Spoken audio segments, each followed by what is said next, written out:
Hi, I'm James Devine Stoneman. I was the captain of the St John's Cambridge winning team for 2017 to 18, and I'm currently writing up my PhD in superconducting spintronics.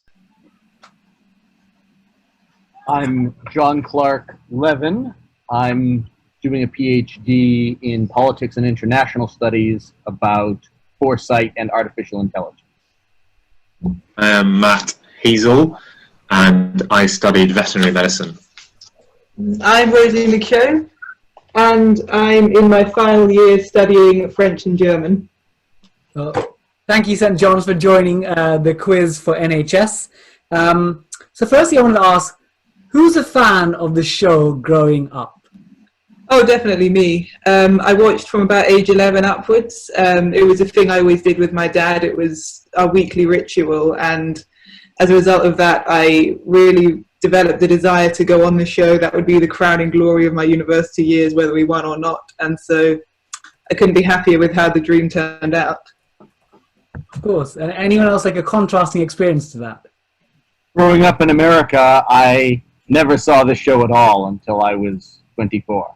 A latecomer. So how did you prepare as a team? Well, I think I kind of drove the preparation efforts, and we drew up a massive spreadsheet of all the topics that we thought were important. So we watched, I think personally I watched all of the episodes I could find on YouTube to put together this spreadsheet, and we divided up the topics between us, sticking broadly to our specialisms. We also all sat around my laptop and we pressed the space bar to work as a buzzer, so we played against and tried to buzz in before the two teams in the video. Was your space bar quite damaged by the end? It's holding up. It's holding up all right. Yeah. Does anyone have a particularly memorable moment they want to share with us?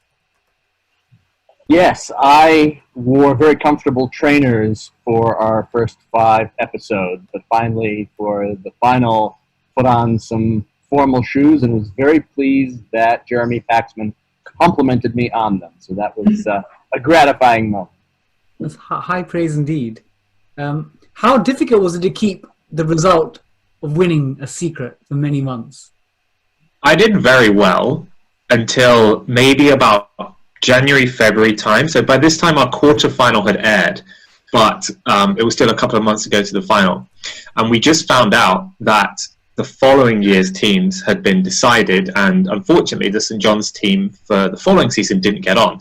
And so I just saw this message on my phone. I was like, oh no, oh damn.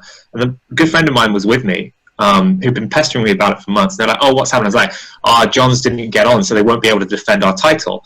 And it took us like 5 seconds before we realized what I'd said. But then I subsequently swore them to secrecy, and then they enjoyed very much being in the know for the next few months as the various remaining episodes aired. But that was the only time I let it slip. My own brother, I have 2 brothers, one came to the filming, he knew, one did not come to the filming, he did not know.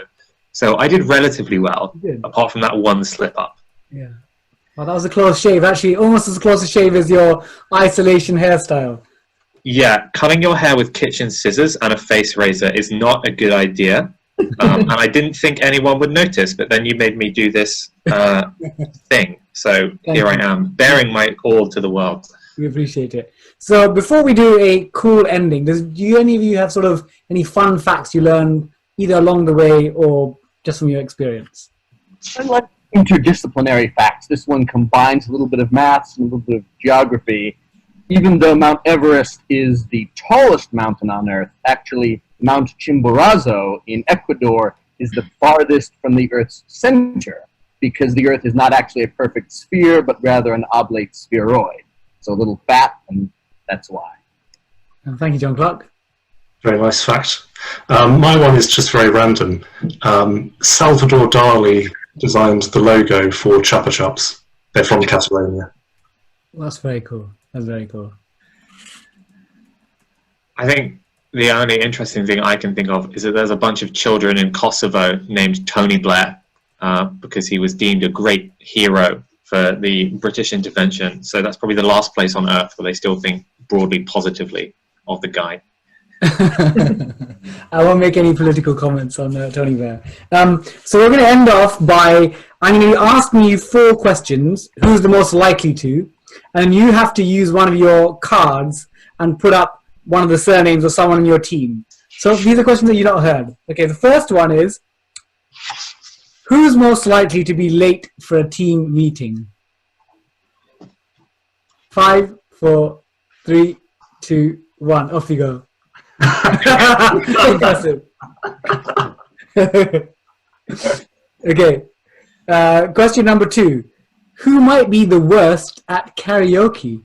5, 4, 3, 2, 1. Ooh.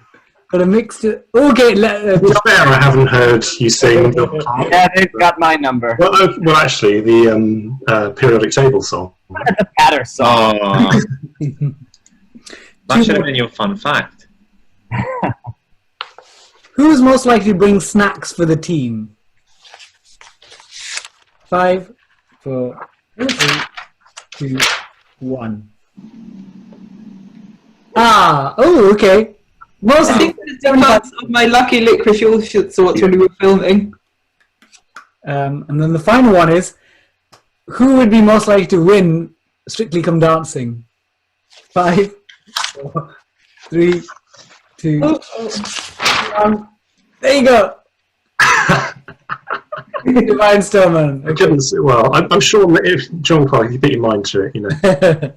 Got the shoes for it. Yeah. That's true. Well, thank you so much, St. John's, for taking part and supporting Quiz for NHS.